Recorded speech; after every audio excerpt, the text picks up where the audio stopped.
Hello mga mare! Welcome to my mini vlog!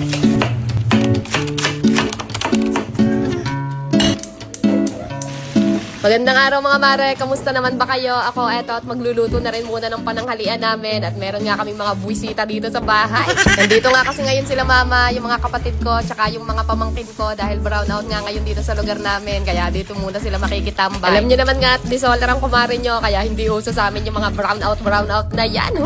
Ayun din talaga yung isa sa mga investment namin mga mare na hindi talaga namin pinagsisihan dahil alam nyo naman sa panahon ngayon napakahirap talaga kapag ka nawawalan ng kuryente. So ayun at naubusan na pala ng gas yung lutuan namin dun sa may dirty kitchen. Kaya dito na lang muna ako magluluto sa loob. Simula din nga pala nung nagpakabit kami ng solar mga mare sa induction cooker na kami madalas nagluluto. Pero dahil medyo makulimlim nga yung panahon ngayon, mahina yung supply ng solar, tapos brownout pa. Kaya sa gas na lang muna kami magluluto ngayon. Kaya kasi makulimlim yung panahon, syempre hindi ganun kalakas mag-harvest yung solar. Kaya tinatansya pa rin talaga namin yung paggamit ng mga dekuryente kapag kakaganyan na hindi ganun katirik yung araw. Pero bihirang-bihira lang naman itong mangyayari mga mare. Kaya ang laki pa rin talaga ng natitipid namin. So for today's menu nga pala, magigisa lang ako ng baboy, tapos sasahugan ko lang yun ng broccoli, tsaka nitong repolyo. Nagkasakit kasi ang batang maliit mga mare, 1 week din siya hindi nakapasok sa school, at ngayon lang uli siya nakakabawi-bawi ng kain, kaya yung mga niluluto ko muna ngayon, yung mga paborito niyang pagkain.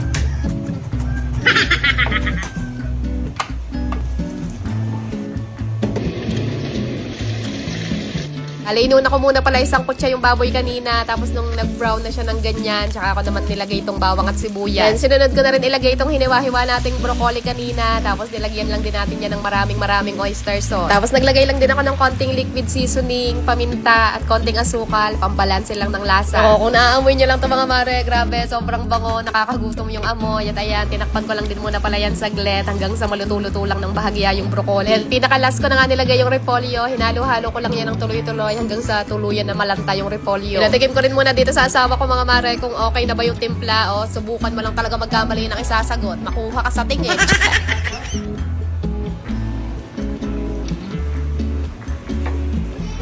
So ayun at nagluto rin nga pala ako nitong tuyo mga mare para may kapares din naman tong gulay natin. Table number 5, ito na po order nyo. Table number 5. Tagal. Okay na. 3,000 pesos po lahat. Talaga namang worth it ang lahat ng pagod sa pagluluto kapag ganito naman yung paghahainan mo, yung tipong talagang nangingiti-ngiti pa habang sumusubo. Kain! Kain tayo mga mare. Kaya. Nakayami?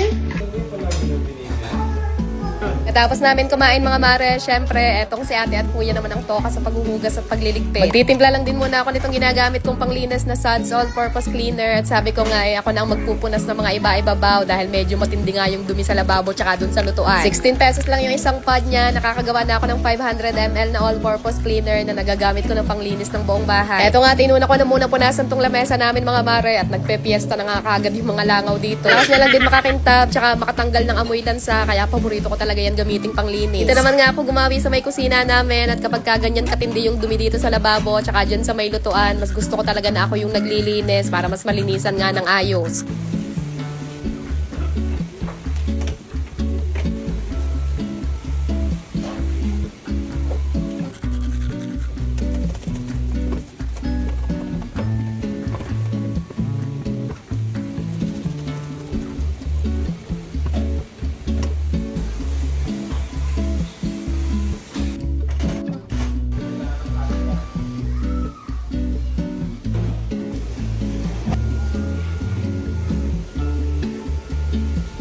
So, ayun at back to cleanliness na naman nga ulit ang aming munting kusina mga mare. Yun nga lang, medyo nangangamoy tuyo pa din, kaya maglalagay lang din ako nitong air freshener. Ito yung isa sa mga air freshener na paborito ko rin gamitin. Mild and fresh lang kasi yung amoy nito, hindi siya masakit sa ilong, tapos nagtatagal na rin siya bago maubos. Palagi rin talaga ako may stock niyan mga mare, hindi ako nagpapaubos niyan dahil gusto ko rin talaga palaging mabango yung bahay. Yan ang mga available na iba't ibang scent, pwede yan ilagay sa kusina, sa sala, sa kwarto, sa CR. Siyempre, wag rin naman kayo masyado mag-expect na mga amoy siya ng sobra sa buong bahay, lalo na nga kung malaki yung bahay nyo. At hanggang dito na lang muna ulit ang aming mga simpleng kaganapan. Thank you so much for watching mga mare. See you again sa susunod nating vlog. Good night na muna, at ayun lang muna ulit for today.